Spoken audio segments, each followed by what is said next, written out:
I am Raymond Porter. I'm 68 years old, and last Tuesday, I watched them lower my only daughter into the frozen ground of Cedar Hill Cemetery in Minneapolis. But before the priest could even finish his final prayer, my son-in-law grabbed my arm, leaned in close, and whispered, "You have 48 hours to clear out your things from the lakehouse. After that, I'm changing the locks." He smiled at me. He actually smiled, like he'd just won something. My hands were shaking. Not from the cold, not from grief, from something else entirely. Something he couldn't see. I didn't argue. I didn't cry. I just looked at him, at this man my daughter had loved for 15 years, and I nodded slowly. "All right, Derek," I said. "I understand." He blinked. He wasn't expecting that. He was expecting the broken old man routine, the pleading, the tears. I gave him nothing. I turned and walked away from my daughter's grave, past the mourners, past my neighbors who had known me for 40 years, and I got into my old pickup truck. Derek watched me go. I could see him in my rearview mirror, standing there with his expensive black coat and his designer sunglasses, looking confused. He thought he had just inherited everything: the lake house, the land, the life my wife Martha and I had spent 5 decades building. He had no idea what was coming. Before I tell you exactly how I took back everything and uncovered a truth more terrible than I ever imagined, please let me know in the comments where you're watching from. And please like and subscribe to this channel if you believe that patience and truth will always defeat greed and lies. My daughter Sarah was 44 years old, healthy, strong. She ran marathons. She taught yoga at the community center every Saturday morning. She had her mother's smile and her mother's stubborn streak. 3 weeks ago, she collapsed in her kitchen. Brain aneurysm, the doctor said. Sudden, unpredictable, nothing anyone could have done. I believed them. At first, Derek played the grieving husband perfectly. Black suit, somber expression. He held Sarah's hand in the casket like he couldn't bear to let go. But I watched him. I've been watching people my whole life. 60 years in the construction business teaches you to read faces, to spot the liars, the cheaters, the ones who cut corners when they think nobody's looking. Derek's eyes weren't wet. They were calculating. Every few minutes, he'd glance at his phone. Quick little looks, like he was expecting something important. At the reception in my lake house, the house Martha and I built together 35 years ago, Derek played host. He poured drinks. He accepted condolences. He acted like he already owned the place, which, according to him, he did. After the last guest left, after the casseroles were put away and the flowers wilted on the dining room table, Derek cornered me in the kitchen. "Raymond," he said, and I noticed he didn't call me Dad anymore. He hadn't called me Dad in months. "We need to talk about the property situation." "Property situation?" I said, my voice rough from a day of holding back tears. He pulled out a folder from his briefcase. Legal documents. He spread them across the counter like he was dealing cards. "Sarah signed the lake house over to me 6 months ago," he said. "Power of attorney. She wanted me to handle all the real estate matters. You know how stressed she was about finances." I looked at the papers. I saw my daughter's signature at the bottom. But something was wrong. The S in Sarah was too tight, too controlled. Sarah always wrote with big looping letters, just like her mother. "She never mentioned this to me," I said quietly. Derek's smile tightened. "Well, she didn't tell you everything, Raymond. The truth is, this house should have been in our name years ago. You've been living here rent-free, using our resources. Sarah was too kind to say anything. But I'm not. Our resources. The house I built with my own 2 hands. The land my father bought for $300 in 1952. You have 48 hours, Derek continued, his voice dropping. Get your things. Get out. This is my property now, and I'm selling it. The developer from Chicago is offering $2.3 million for the lakefront parcels. I'm not losing that deal because you want to sit around feeling sorry for yourself. $2.3 million. For land that had been in my family for 3 generations. I should have been angry. I should have shouted, thrown something, called him a liar to his face. Instead, I felt something cold settle into my bones. The same cold I felt when Martha passed 12 years ago. The same cold that told me to stop, to think, to plan. "All right, Derek," I said. "I'll be out by Thursday." He actually laughed. "Just like that? No fight? I thought you'd make this difficult." "What's the point?" I said, making my voice weak, tired. "You have the papers. Sarah signed them. I'm just an old man with nothing." Derek patted my shoulder like I was a dog he'd finally trained. "Smart choice, Raymond. I'll have my lawyer send over the formal eviction notice, just to keep everything legal." He walked out of my kitchen. I heard his Mercedes start in the driveway, heard the crunch of gravel as he drove away. I waited until the sound faded completely. Then I went to the bedroom, to the closet I hadn't opened since Martha died. In the back, behind her old dresses that still smelled faintly of her perfume, was a lockbox. Inside was a phone number I'd hoped I'd never have to use. I picked up my phone and dialed. "Margaret Chen's office," the voice answered. "How may I direct your call?" "Tell Margaret it's Raymond Porter," I said. "Tell her I need to call in that favor from 1987. There was a pause. Then, "Please hold, Mr. Porter." 30 seconds later, Margaret Chen herself was on the line, the most feared estate attorney in Minnesota, the woman who had handled my family's legal affairs for 4 decades. "Raymond," she said, her voice warm but serious. "I heard about Sarah. I'm so sorry. What did he do?" I told her everything. The forged signature, the 48-hour deadline, the $2.3 million deal. Margaret was quiet for a long moment. When she spoke again, her voice was like ice. "Pack a bag, Raymond. A small one. Leave the house tomorrow morning. Make it look like you're giving up. And then you come to my office, and we begin." I didn't go to a shelter. I didn't sleep in my truck. I drove 45 minutes to downtown Minneapolis, to a high-rise building that overlooked the entire city. Margaret's corner office was bigger than my living room. She was waiting for me with coffee, the good kind, and a stack of files that made Derek's little folder look like a napkin. "First things first," she said, sliding a document across her mahogany desk. "The signature on Derek's power of attorney is a forgery. I had our handwriting expert look at it this morning. The pressure patterns are all wrong. Someone traced it, so we can prove it's fake," I said. "We can prove it's fake," Margaret confirmed. "But Raymond, that's not even the point." "What do you mean?" She smiled, the kind of smile that probably terrified opposing counsel. "Derek thinks he's dealing with a retired construction worker who owns a nice lakehouse. He has no idea who you really are." She opened one of the thick files. I saw the familiar gold lettering on the cover. "The Porter Family Trust. Your father," Margaret said, "was smarter than anyone gave him credit for. When he bought that lakefront property in 1952, he didn't just buy your parcel. He bought 12 miles of shoreline." I nodded. "I knew this. And when you married Martha, you transferred everything into the trust. You and Martha spent 30 years quietly buying up the surrounding properties. The farmland, the old logging roads, the mineral rights. Martha handled most of that," I said softly. "She was the smart one. She was brilliant," Margaret agreed. "And she set up this trust specifically so that people like Derek could never touch it. You don't own that lake house, Raymond. You never have. The Porter Family Trust owns it. And as the executor of that trust," she paused, looking at me over her glasses, "I can tell you that Derek's little power of attorney isn't worth the paper it's printed on, so he can't sell it. He can't sell anything.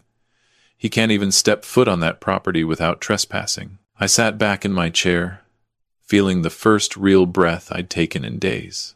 "But Margaret," I said slowly, "if the signature is forged, and Derek is trying to sell property he doesn't own, that's fraud."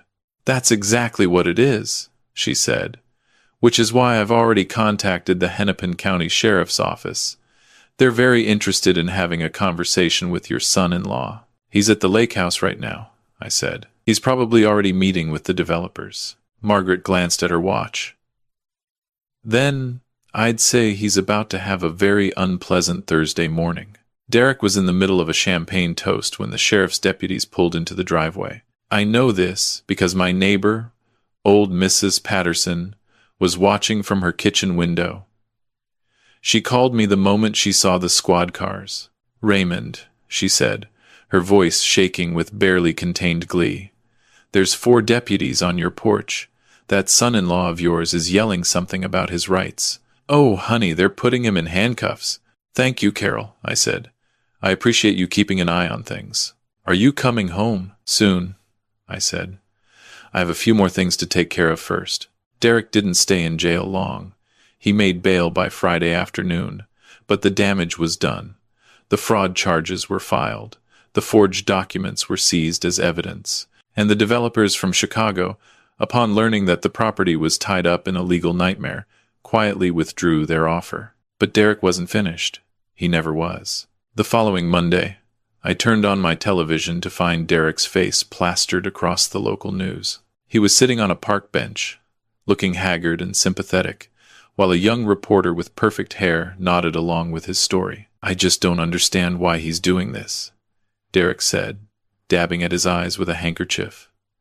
My wife just died, his daughter, and instead of grieving together, Raymond is using his money and his lawyers to destroy me. The reporter leaned in.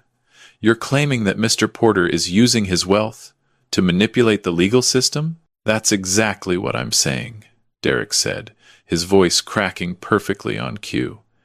Everyone thinks he's just a simple construction worker.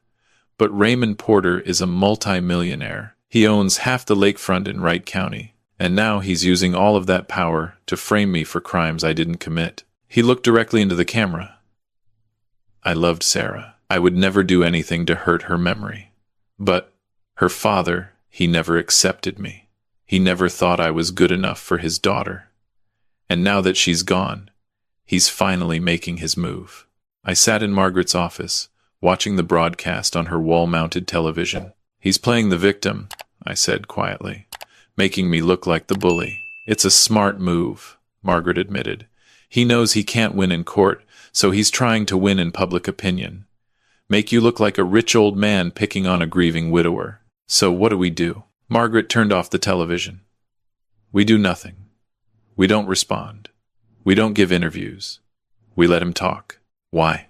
She smiled that cold smile again. Because every word he says on television is another lie we can document. And because while he's busy performing for the cameras, my investigator is busy finding out what really happened to your daughter. I felt my blood go cold. What do you mean, what really happened? Margaret pulled out a new file.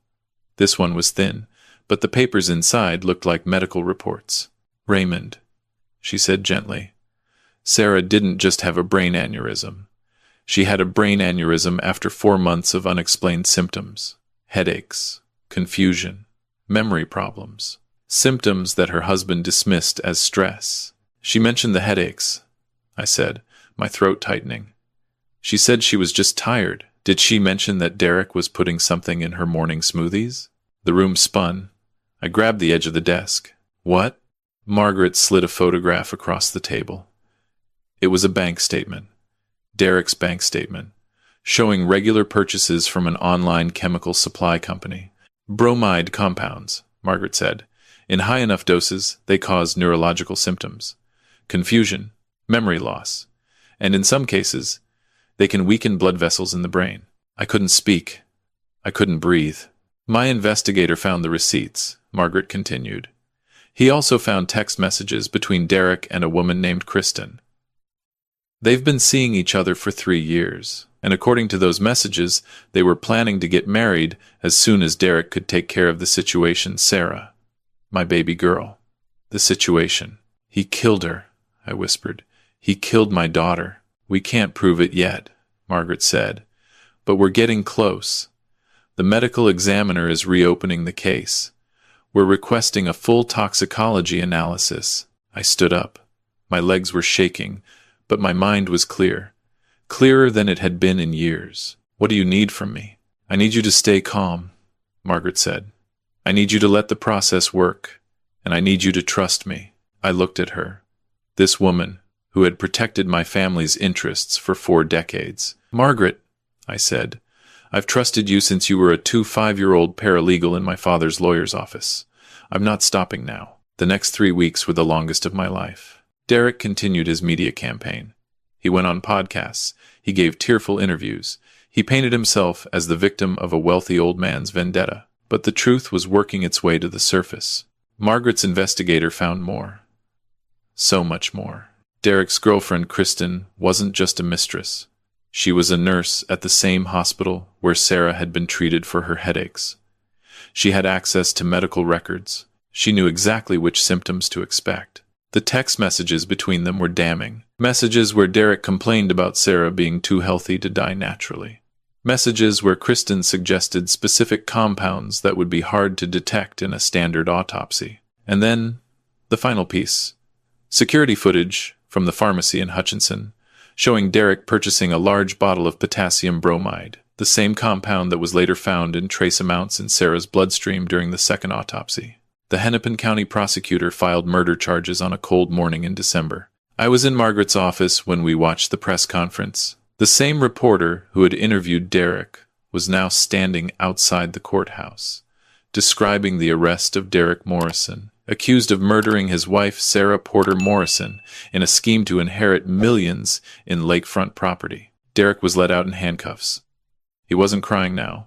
His face was a mask of shock and rage.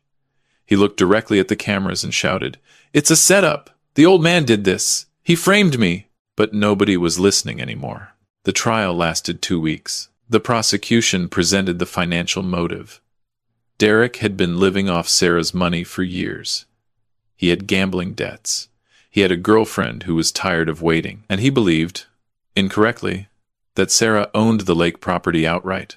They presented the text messages, the pharmacy receipts, the testimony of the toxicologist who had analyzed Sarah's blood, and they presented the forged documents. The power of attorney that Derek had created to steal property that Sarah never even owned. Derek's defense was simple. Blame me. Blame the rich old father-in-law who never liked him. Blame the lawyers. Blame everyone except the man who had slowly poisoned his wife over 4 months. The jury didn't believe it. On a snowy Thursday afternoon, they delivered their verdict. Guilty of first-degree murder. Guilty of fraud. Guilty of forgery. Derek screamed when they read the sentence. Life in prison without the possibility of parole. He screamed that I had destroyed him, that I was a monster, that he would find a way to make me pay. The bailiffs dragged him away. I sat in the gallery, feeling nothing but a hollow emptiness where my heart used to be. Sarah was gone. No verdict would bring her back, but at least she had justice. I didn't go back to the lakehouse right away. I couldn't. Every room reminded me of her. Every corner held a memory I wasn't ready to face. I stayed in a small apartment in Minneapolis for 3 months. I read. I took walks. I let the silence wrap around me like a blanket. And then, on the first warm day of spring, I drove back to Wright County. The lake was beautiful. The ice had finally melted, and the water sparkled in the April sunlight.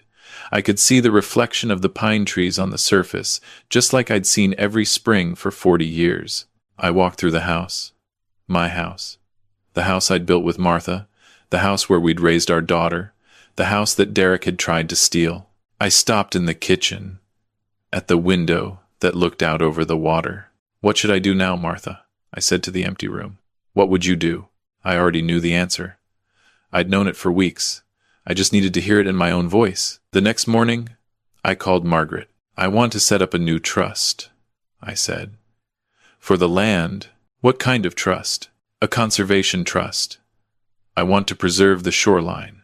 No development, no condos, no fancy resorts, just the lake, the way it's always been." "That's a lot of money to walk away from, Raymond." "The developers are still interested. I don't need the money," I said. I never did. That's what Derek could never understand. It was never about the money. I paused, looking out at the lake. "But I want to do something else too. Something for Sarah." I told Margaret my plan. A scholarship fund for nursing students. Not just any nursing students. Students who came from difficult backgrounds, who might otherwise fall through the cracks. Students like Sarah would have helped if she'd lived. We're calling it the Sarah Porter Morrison Memorial Scholarship. Every year, it will send 5 young people through nursing school.